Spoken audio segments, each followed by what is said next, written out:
Henry had been driving freight trains for 40 years. At 62, this was supposed to be his final week before retirement. The route was always the same, leaving the marshalling yard at 10 p.m., crossing 3 states, and arriving at the coastal depot by 6 in the morning. He knew every bend, every crossing, every sound the old locomotive made. That night, the air was cold and dry. The train carried 20 containers, mostly industrial parts and sealed crates. No passengers were allowed on freight trains, but Henry knew that people sometimes jumped aboard to travel illegally. He had seen it before. He always pretended not to notice, as long as they stayed hidden. Tonight, however, something felt different. The radio had been silent for too long. The usual chatter between the signal towers had stopped. Henry checked his watch.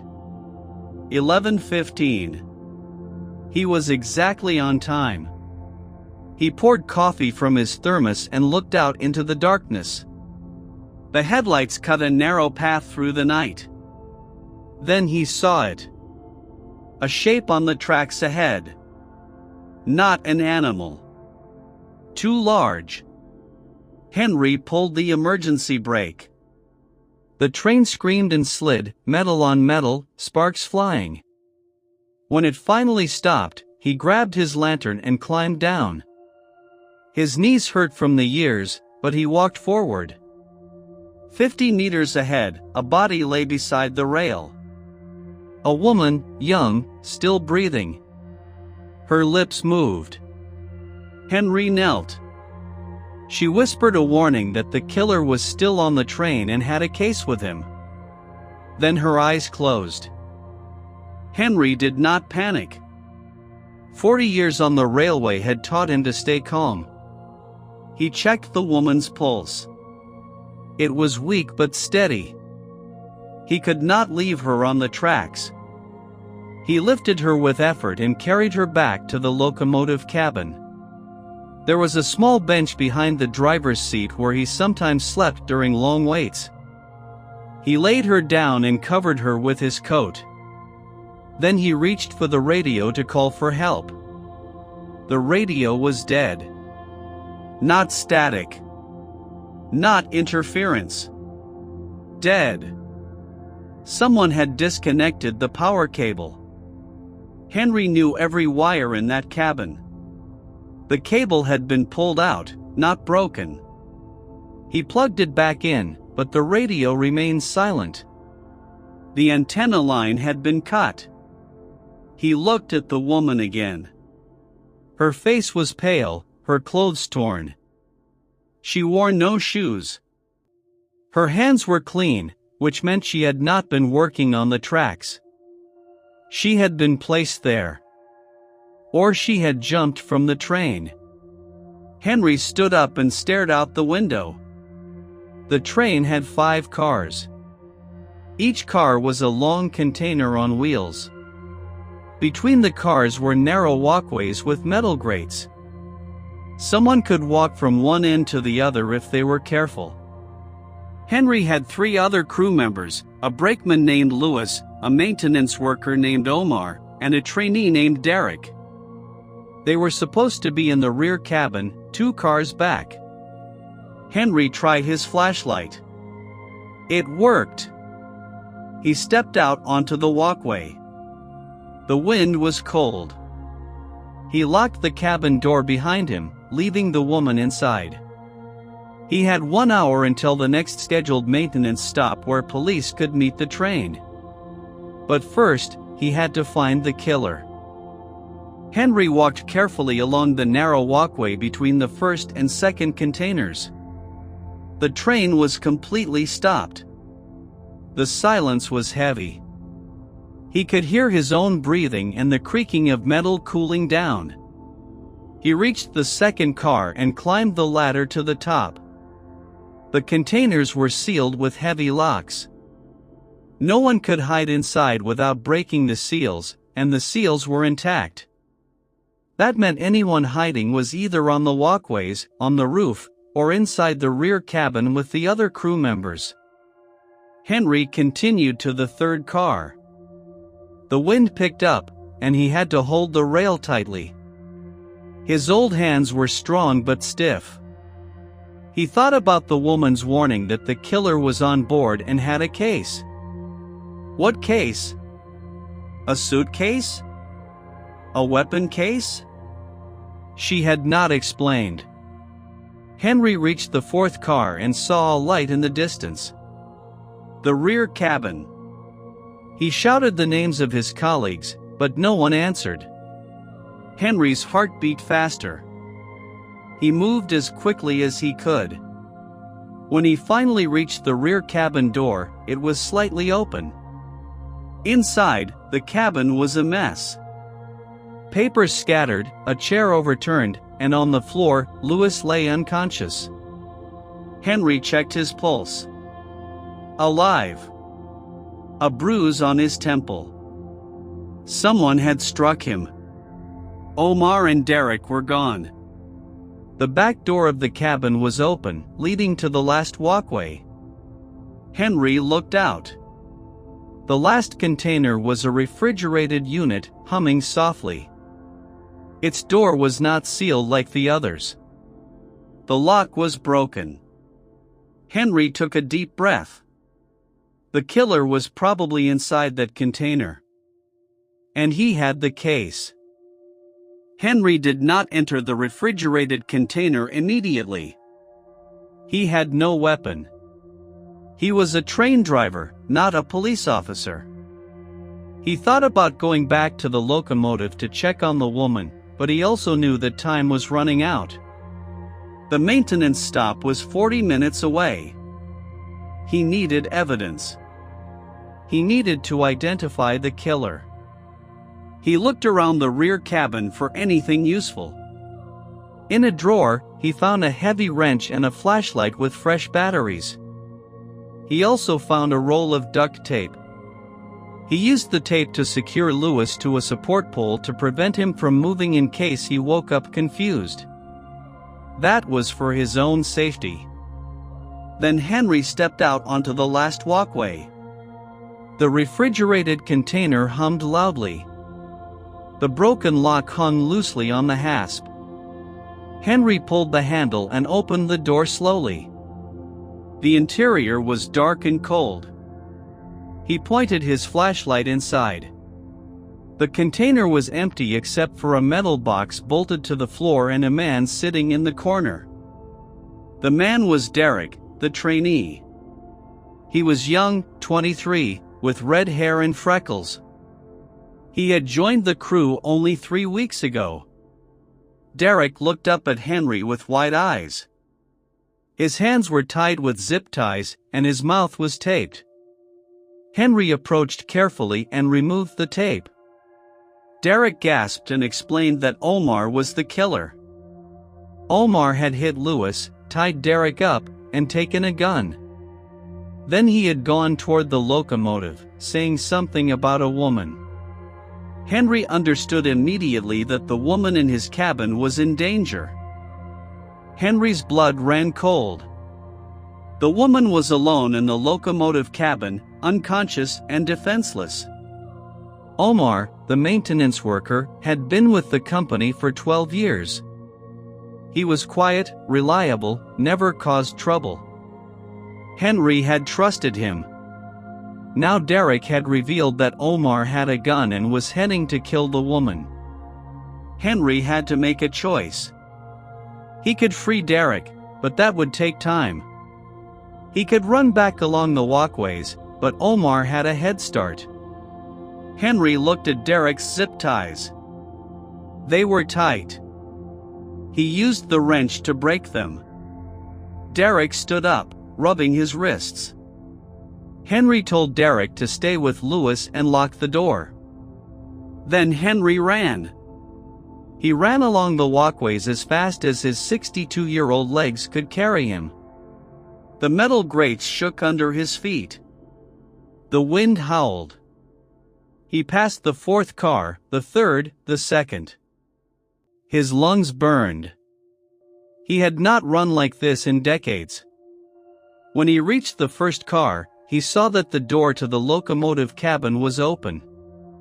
It had been closed when he left. Henry slowed down. He gripped the wrench tightly. He approached the open door and looked inside. The cabin was empty. The woman was gone. The bench was empty. Her coat was on the floor. The back door of the locomotive, leading to the front walkway, was also open. Henry stepped inside and looked around. On the driver's seat, there was a black leather case. He opened it. Inside were documents, photographs, a stack of cash in foreign currency, and a passport with Omar's picture but a different name. Henry closed the case. He understood now. Omar was not a maintenance worker. He was someone else using a false identity. The documents in the case probably proved his real name and his crimes. The woman had been trying to escape with the case. Omar had caught her and thrown her from the train, but she had survived. Now he had taken her from the locomotive cabin. Where would he go? The train was stopped in the middle of nowhere. There were no roads, no houses. Omar could not run into the darkness because the terrain was rough and he had no light. He would have to stay on the train or hide nearby. Henry stepped out onto the front walkway. The headlights still illuminated the tracks ahead. He saw footprints in the gravel beside the rails. 2 sets. One smaller, the woman's bare feet. One larger, work boots. They led away from the train toward a small maintenance shed that Henry knew was about 200 meters ahead. The shed was used by track workers to store tools. It had a door that locked from the inside. Henry started walking along the tracks, keeping his flashlight off. The moon was half full, providing just enough light to see the footprints. He moved quietly, the wrench in his right hand. When he was 50 meters from the shed, he saw a faint light through a crack in the door. Someone was inside. He heard a muffled cry. The woman. Henry approached the shed from the side. He pressed his ear to the wooden wall. He heard Omar's voice, low and angry, demanding to know where the case was and threatening to kill her. The woman's voice was weak but defiant. She claimed she had thrown the case from the train before Omar pushed her. Omar laughed and accused her of lying, saying she would not throw away evidence. Henry's mind raced. The woman was a lawyer. That explained why she had documents. And Omar was likely a criminal who had been hiding as a maintenance worker. The case was now in Henry's hands. He had it back in the locomotive. But Omar did not know that. Henry could use this. He stepped back from the wall and walked to the front of the shed. The door was an old wooden slab with a metal latch. It was not locked from the inside, it was just closed. Henry took a deep breath and kicked the door open. The impact sent the door crashing against the inner wall. Omar spun around, his hand reaching for something in his jacket. Henry saw the gun. It was a small revolver. Omar's eyes widened when he saw Henry. He said Henry should have stayed in the cabin. Henry did not answer. He raised the wrench. Omar pointed the gun at Henry's chest. The woman was on the floor, her wrists tied with rope. Henry announced that the case was safe with him. He warned that if Omar shot him, Omar would never find it, and the police would arrive in 30 minutes. Omar hesitated. His finger was on the trigger. The shed was silent except for the woman's breathing. Then Omar smiled and said he did not need to find the case, only to destroy it, and Henry had just told him it was in the locomotive. He turned to run out the door. Henry did not let Omar leave. He swung the wrench as hard as he could and hit Omar's arm. The revolver fired, but the shot went into the dirt floor of the shed. Omar screamed and dropped the gun. Henry hit him again, this time on the shoulder. Omar fell to his knees. Henry kicked the gun away and then pressed the wrench against Omar's throat, pinning him against the wall. He ordered Omar to stay down. Omar spat and tried to push back, but Henry was stronger despite his age. Adrenaline gave him power. He grabbed the rope that had been used to tie the woman and quickly bound Omar's hands behind his back. Then he tied his ankles. Omar cursed and struggled, but the knots were tight. Henry turned to the woman. She was crying. He untied her wrists and asked if she could walk. She nodded and introduced herself as Clara, a prosecutor. She explained that Omar was a fugitive who had killed a witness in her case 2 years ago and had been hiding ever since. The case contained all the evidence to convict him and his network. Omar had found out she was on the train following a lead and had attacked her. Henry helped her stand and said they needed to get back to the locomotive. The police would be at the maintenance stop soon. He picked up the revolver and put it in his pocket. Then he and Clara walked back to the train. The walk back to the locomotive felt longer than before. Clara limped, her bare feet cut by the gravel. Henry supported her with his arm. The moon had hidden behind clouds, making the darkness almost complete. They used Henry's flashlight to find their way along the tracks.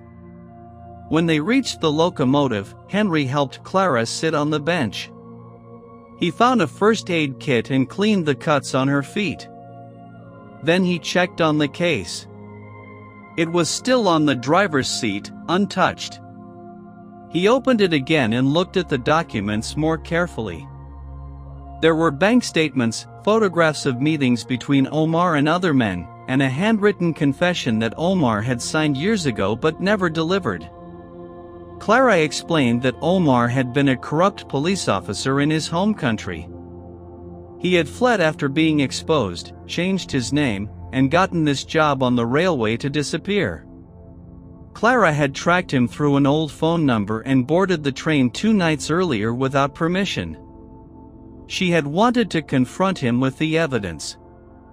Omar had caught her in the rear cabin, taken the case, and thrown her from the train, thinking she would die. Henry said she had taken a great risk. Clara admitted it was the only way because no one else had believed her. Henry used a backup radio he found in the rear cabin. It was an old handheld device that did not rely on the train's antenna. He contacted the signal tower at the next stop and reported the situation. The police were already on their way. They would meet the train at the maintenance stop in 15 minutes. Henry then returned to the locomotive and started the engine. The train began to move slowly. Clara sat in the passenger seat. Henry drove in silence for a few minutes. Then Clara asked why he had helped her. She pointed out that he could have stayed in the cabin and waited for the police, letting Omar escape. Henry thought for a moment. He said that he had been driving this train for 40 years and had seen many bad things happen on the tracks. People thrown from trains, people hiding in containers, people running from their past. He had never done anything. He had just kept driving. That night, he decided to stop. Clara called him a good man. Henry shrugged and said he was just a train driver who wanted to finish his last week and go home. The train approached the maintenance stop. Henry saw flashing lights ahead. Police cars, an ambulance, and several other vehicles. He slowed the train and brought it to a gentle stop. Police officers boarded immediately. They took Omar into custody. They took Clara to the ambulance. They took the case as evidence. Lewis and Derek gave their statements. Henry sat in his cabin and watched. A police detective came to speak with Henry. She was a tall woman with gray hair and a calm voice. Her name was Detective Miller. She asked Henry to describe everything that had happened. He did, from the moment he saw the body on the tracks to the moment he tied Omar in the shed. Miller listened without interrupting. When he finished, she told him he was very lucky because Omar had killed 3 people before and would have killed him without hesitation. Henry nodded in agreement. Miller continued, explaining that Clara was a prosecutor from another jurisdiction who had been chasing Omar for 2 years. The evidence in that case would put him away for life. Henry had saved her life and ended a manhunt. Henry felt tired. He had not slept in over 20 hours. Miller gave him a card with her contact information and said she might need him to testify in court. Henry agreed. Then she left. The train would be inspected and then continue to its destination, but Henry's shift was over. A replacement driver was sent to take over. Henry gathered his coat and his thermos.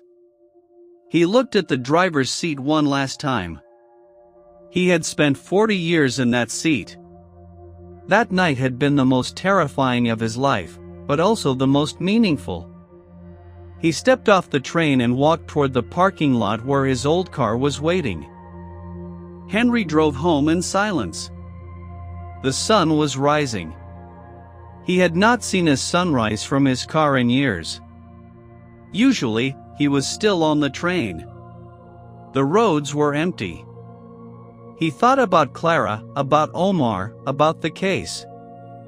He thought about Lewis and Derek. He thought about all the nights he had spent alone in the locomotive, watching the darkness pass by. He had always believed that nothing interesting would ever happen to him. He had been wrong. When he arrived at his small house, he parked and sat in the car for a long time.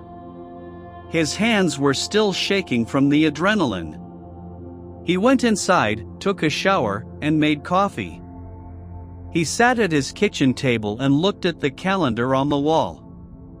In 4 days, he would officially retire. He had planned to spend his retirement fishing and gardening. Now he wondered if he would spend it in a courtroom instead. The phone rang. It was Detective Miller. She told him that Clara wanted to thank him in person. Clara was at the hospital but would be released the next morning. Miller asked Henry to come to the station at 10 a.m. Henry agreed. He hung up and finished his coffee. He looked out the window at his small garden. The flowers were blooming. He smiled. For the first time in 40 years, he did not have to go back to the train. The next day, he would go to the police station. But that day, he would rest. He lay down on his couch and closed his eyes. He slept without dreams. The next morning, Henry arrived at the police station at exactly 10 o'clock. Detective Miller led him to a small room where Clara was waiting. She was sitting in a wheelchair, her feet bandaged, but her face was bright. She stood up with difficulty and hugged Henry in silence.